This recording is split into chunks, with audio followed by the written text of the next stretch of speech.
Capítulo 4. El día que todo terminó parte y. Una mañana cualquiera, Seattle, Washington. Miércoles. 8:03 de la mañana. El cielo estaba cubierto por una espesa capa de nubes grises. No llovía. Pero el aire anunciaba que tarde o temprano lo haría. La ciudad despertaba con la misma rutina de siempre. Los autobuses recorrían las avenidas. Los cafés abrían sus puertas. Algunas personas caminaban con mascarillas, otras ya habían dejado de usarlas hacía semanas. Después de casi un año de pandemia, el miedo había cambiado de forma. Ya no era pánico. Era cansancio. La gente había aprendido a vivir con él. O al menos eso creían. La estación de bomberos número 14 olía a café recién hecho y a humo impregnado en uniformes viejos. Mateo, el más joven del grupo, terminaba de ponerse la chaqueta mientras intentaba convencer a Javier de que cambiara su viejo teléfono. ¿En serio? ¿Algún día ese aparato va a dejar de funcionar? Javier soltó una carcajada. Y cuando el tuyo se quede sin batería, el mío seguirá llamando. José negó con la cabeza mientras removía el azúcar de su taza. Llevan meses teniendo la misma discusión. Zack apareció desde los dormitorios ajustándose las mangas del uniforme. Las cicatrices que asomaban por su cuello desaparecieron bajo el cuello protector de la chaqueta. Había dormido poco. Otra vez. Javier lo observó de reojo. ¿Pesadillas? Zack tardó unos segundos en responder. Las de siempre. Nadie hizo más preguntas. En aquel cuartel todos conocían la historia. Todos sabían que Zack había perdido a sus padres en un incendio cuando apenas era un niño. Y todos sabían que había decidido convertirse en bombero por esa misma razón. No para vencer al fuego, sino para evitar que otra familia pasara por lo mismo. El silencio fue interrumpido por la alarma de despacho. Una voz metálica llenó toda la estación. Unidad 14. Traslado de fallecidos. Hospital Saint Mary. Prioridad 2. Mateo dejó escapar un suspiro. Otra vez, José terminó su café de un solo trago. Ya perdí la cuenta de cuántos viajes llevamos esta semana. Javier tomó las llaves del camión. Vamos antes de que nos asignen otro. Mientras caminaban hacia el vehículo, Zack levantó la vista hacia el cielo. Algo no le gustaba. No sabía explicar qué era. Solo tenía esa sensación que a veces aparece antes de una emergencia. Como si el cuerpo notara un peligro antes que la mente. A varios kilómetros de allí, la doctora Ellie Anderson terminaba una cirugía que había durado casi 5 horas. Cuando se quitó los guantes sintió el agotamiento recorrerle los brazos. Uno de los residentes se acercó.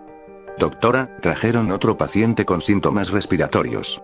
Ella cerró los ojos durante un instante. ¿Cuántos llevamos hoy? 16. Ellie asintió en silencio. Cada día era igual. Pacientes. Cirugías. Fallecidos. Más pacientes. La pandemia había convertido el hospital en una máquina que nunca descansaba. Cuando salió del quirófano, una enfermera se aproximó con expresión preocupada. Doctora, hay algo extraño en la morgue. Base militar Fort Lewis. La teniente Catherine Miller terminaba el entrenamiento físico de su pelotón. Una vuelta más. Algunos soldados protestaron entre risas. Ella fingió no escucharlos. Cuando finalmente les dio descanso, un joven soldado se dejó caer sobre el suelo.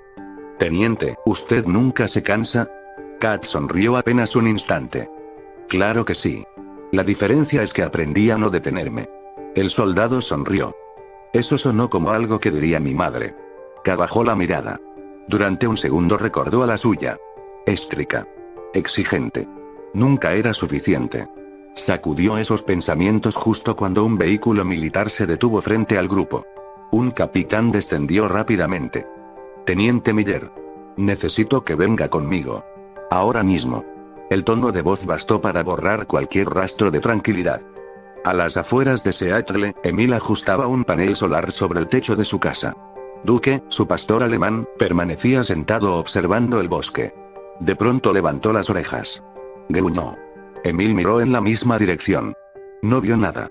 ¿Otra vez los ciervos? El perro no dejó de mirar. Algo había llamado su atención. Pero fuera lo que fuera, todavía permanecía oculto entre los árboles. Las noticias interrumpieron la programación habitual.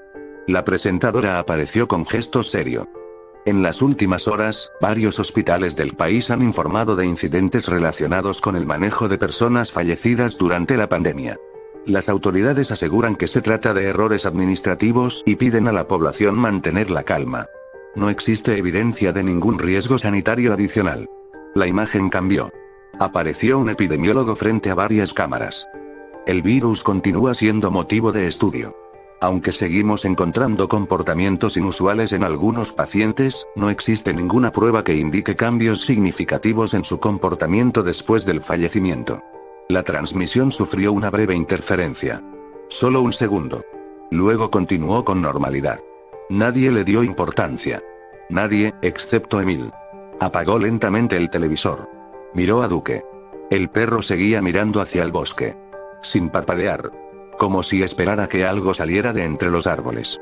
Y, muy lejos de allí, en las profundidades de la ciudad, donde la luz del sol nunca llegaba, algo comenzó a moverse entre el agua oscura de las alcantarillas. Todavía nadie podía verlo.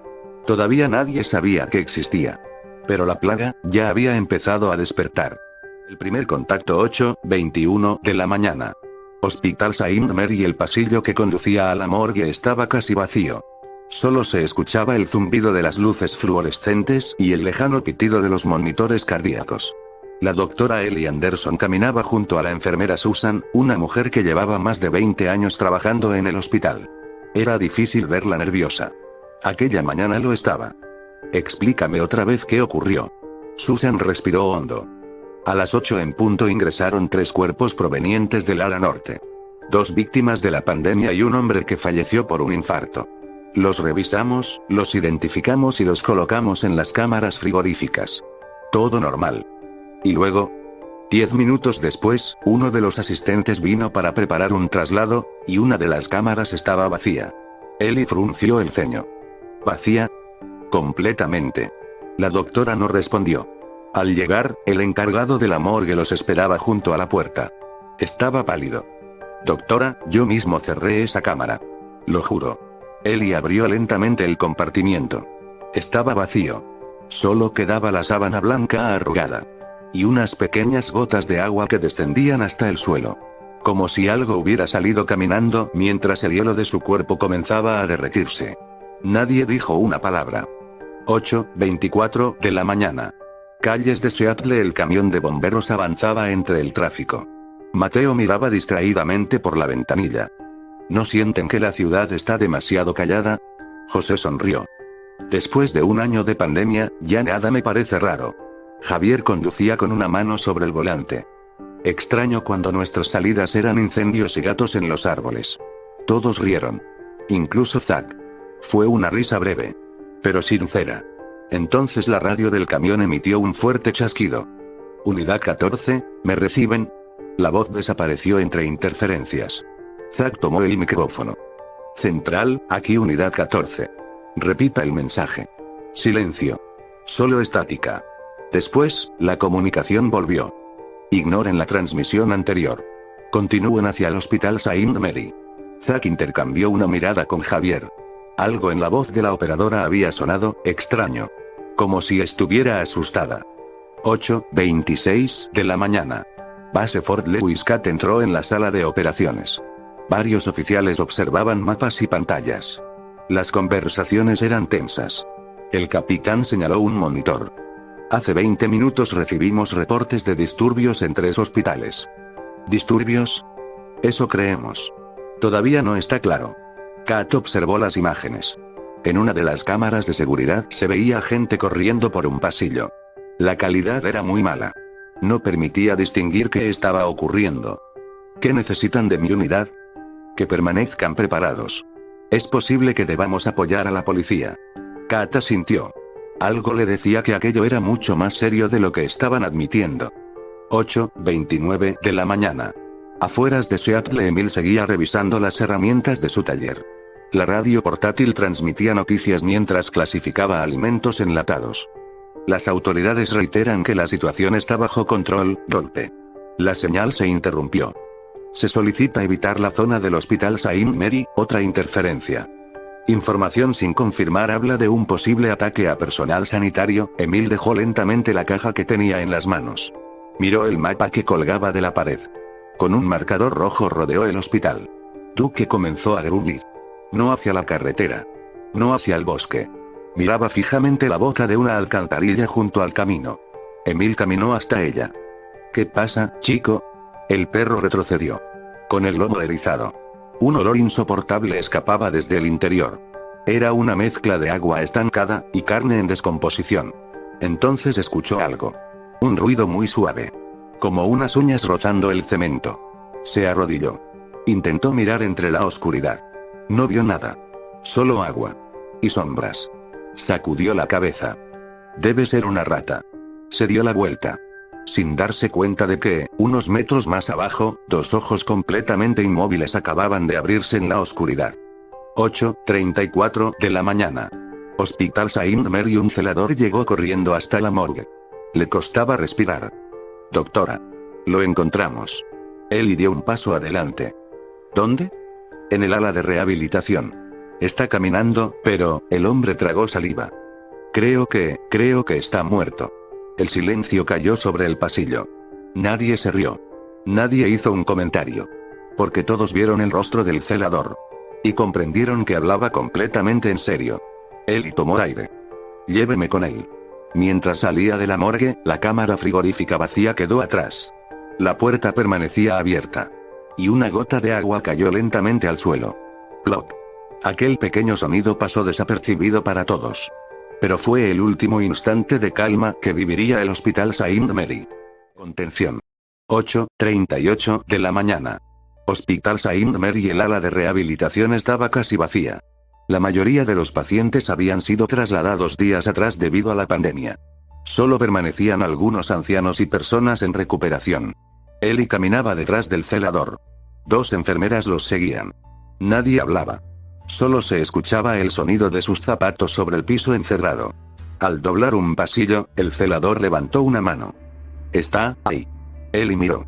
Un hombre permanecía de pie frente a una ventana. Llevaba una bata de hospital. Estaba completamente inmóvil. Descalzo. La piel tenía un tono grisáceo. Su cabello seguía húmedo por el frío de la cámara mortuoria.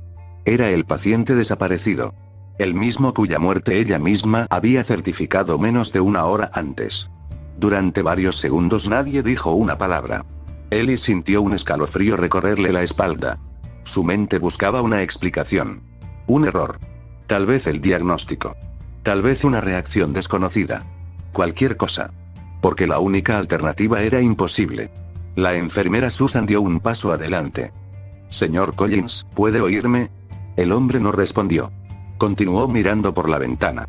Como si estuviera observando algo que solo él podía ver. Susan se acercó un poco más. «Voy a revisar sus signos vitales». Extendió lentamente la mano hacia su hombro. En ese instante, el hombre giró la cabeza. Muy despacio.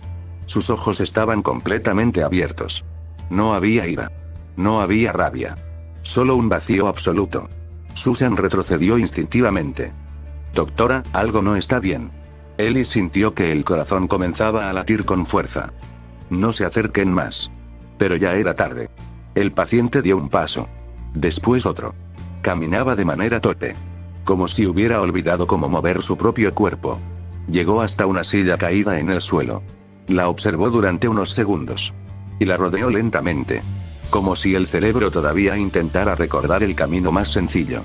Eli comenzó a comprender algo. No estaba actuando. No estaba fingiendo. Había algo profundamente dañado dentro de él. Llamen a seguridad. Ahora. 8:41 de la mañana. Base Fort Lewis Cat esperaba junto a su pelotón. Los soldados revisaban sus equipos. Uno de ellos levantó la vista. «Teniente. ¿Es verdad que hubo un motín?» Cat negó lentamente. «No lo sabemos. Y mientras no lo sepamos, no vamos a sacar conclusiones». Un operador de comunicaciones apareció corriendo. «Tenemos una solicitud de apoyo. Hospital Saint Mary. Posible agresión a personal médico». Kat respiró hondo. Algo dentro de ella le decía que aquello no sería una misión rutinaria. Pelotón. A los vehículos. 8:43 de la mañana. Estación 14. El camión de bomberos cruzó el puente que conducía al distrito médico. Mateo miró por la ventanilla. ¿Ven eso? Varias patrullas circulaban en la misma dirección que ellos. También ambulancias. Más de las habituales. Javier apagó la sirena unos segundos. El silencio permitió escuchar decenas de radios policiales transmitiendo al mismo tiempo. Demasiadas. Zack sintió esa misma presión en el pecho que experimentaba antes de entrar a un edificio en llamas. Todavía no veía el fuego, pero sabía que estaba allí. 8:44 de la mañana. Hospital Saint Mary. 2 guardias de seguridad llegaron al pasillo. ¿Cuál es el problema? Ellie señaló al paciente. Necesito que lo inmovilicen. Con cuidado. Puede estar sufriendo algún tipo de alteración neurológica. Los guardias se acercaron despacio. Señor. Somos seguridad del hospital. Vamos a ayudarlo. El hombre levantó lentamente la cabeza. Por primera vez, una expresión apareció en su rostro. No era agresividad. Era confusión. Sus labios comenzaron a moverse. Como si quisiera hablar. Un sonido ronco escapó de su garganta. Algo parecido a una palabra. Pero imposible de entender. Uno de los guardias dio otro paso. Eso es, muy bien. Todo estará bien. Entonces ocurrió. Con una velocidad imposible comparada con sus movimientos anteriores, el hombre se lanzó hacia adelante. Los dos cayeron al suelo. El pasillo estalló en gritos. Él vio sangre. Escuchó al guardia pedir ayuda. La enfermera Susan retrocedió horrorizada. El otro vigilante intentó apartar al paciente. No lo consiguió. Aquel hombre, que apenas podía mantenerse en pie segundos antes, ahora poseía una fuerza desesperada. «Sepárenlo», gritó Ellie. Los celadores corrieron para ayudar. Nadie entendía qué estaba pasando. Solo sabían que aquel paciente no se comportaba como ningún ser humano que hubieran visto antes. 8:46 de la mañana. Afueras de Seattle, Emil terminaba de cargar combustible en su camioneta. La radio volvió a encenderse. Todas las unidades cercanas al Hospital Saint Mary, silencio. Solicitamos apoyo inmediato, interferencias. Y finalmente, un grito. Tan breve que pudo haber sido una ilusión. La transmisión terminó. Tuque comenzó a ladrar sin parar. Emil miró hacia la ciudad. Varias columnas de humo empezaban a elevarse sobre el horizonte. No eran grandes incendios. Todavía no. Pero eran demasiados para ser una coincidencia. Cerró la puerta de la camioneta. Por primera vez en mucho tiempo, sintió miedo. Un miedo que no podía explicar. Y mientras 4 personas, en distintos lugares de Seattle, miraban con preocupación hacia el mismo horizonte, en algún punto bajo sus pies, la plaga daba su primer paso hacia la conquista del mundo.